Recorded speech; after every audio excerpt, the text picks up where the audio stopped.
Check it out, dudes! It's finally time to talk about the Witchfinders.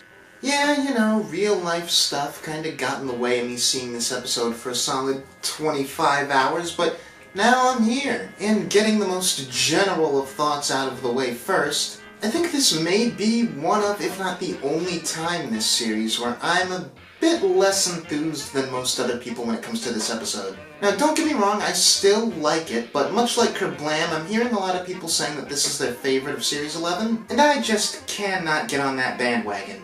Now, there's a lot to enjoy in this episode, which I'll get into in just a minute, though not necessarily enough things that this won't undoubtedly be the shortest of these videos. With that said, I think the episode's biggest, most glaring negative is the runtime.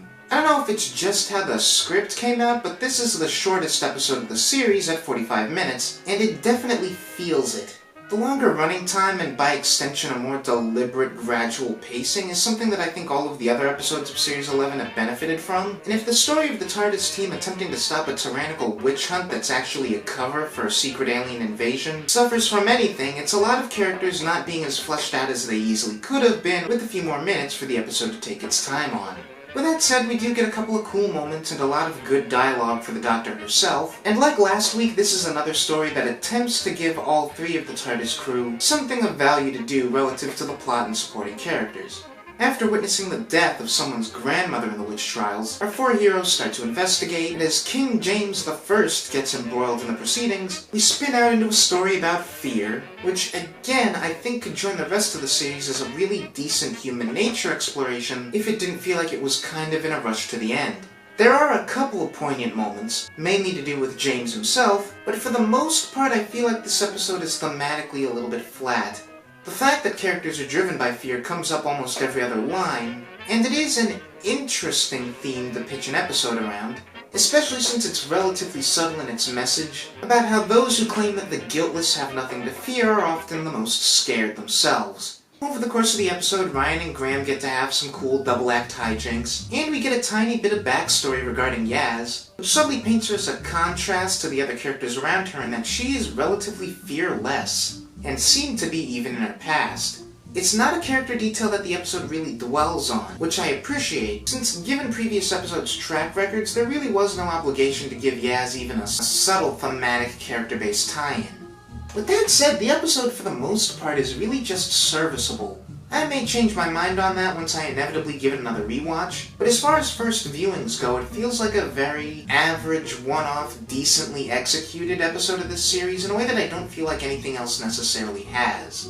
The big gold nugget at the center of the episode, and the thing that I think makes it most interesting, is actually Alan Cumming as King James. I actually didn't know until just before watching the episode that Cumming was even in it, and I gotta admit my first instinct upon hearing the news was to feel a tiny bit disappointed that this really well-known A-list actor was finally going to be in this show, and in a one-off supporting role at that.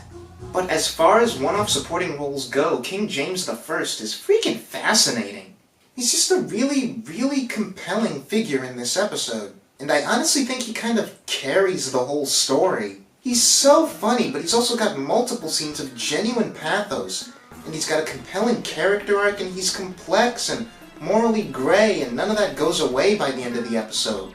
Any disappointment I might have felt at this being Alan Cumming's role in this show is long gone, as this is really just a great showcase of his talent as an actor, able to swing from capturing the tragedy of the character right back to broad comedy within seconds and making it feel completely natural. Every scene in this episode that I would call a highlight centers around him in some way, and I think of all the characters he ties in most complexly with the theme of fear. You can tell that this guy wants to be a genuinely good, noble person, and yet he's so crippled by the fear gathered from having lost people close to him. It's a really almost beautiful irony. The guy equal parts appreciates and laments the fact that he's managed to survive where so many others have died, and you get the implication that part of why that happened is because he's a coward where others aren't. He's just so scared.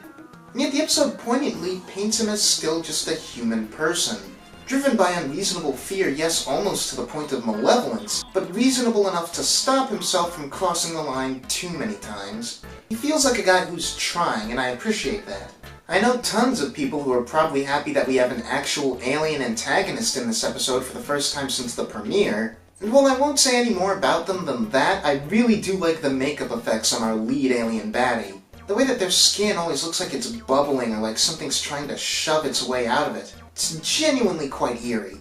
The only other issue of note in this episode, and something that I don't think is necessarily a big deal, is the idea that you could read some potential hypocrisy onto 13's part, seeing as this is the third historical episode that's involved the Doctor telling her companions not to interfere with the course of history, and the 2 times they actually don't end up interfering, it involves letting a woman suffer and another man die for the sake of maintaining the timeline, whereas here she really does just throw herself into a situation because she doesn't like the way that the witch trials are working out. Given the way that the episode ends up panning out, of course she would have to get involved eventually, but excluding contextual circumstances, you can make the argument that it's a bit of a hypocritical character moment. All in all, The Witchfinders is an enjoyable one, and yet it's one of the few episodes of this series that I don't think I'm going to come back to all that often.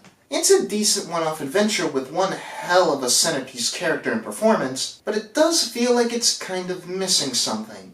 As per usual, we're left with a very vague picture of next week's, although it looks like another grey-toned horror-leaning one. So let's cross our fingers and hope that that one leaves a bit stronger of an impression.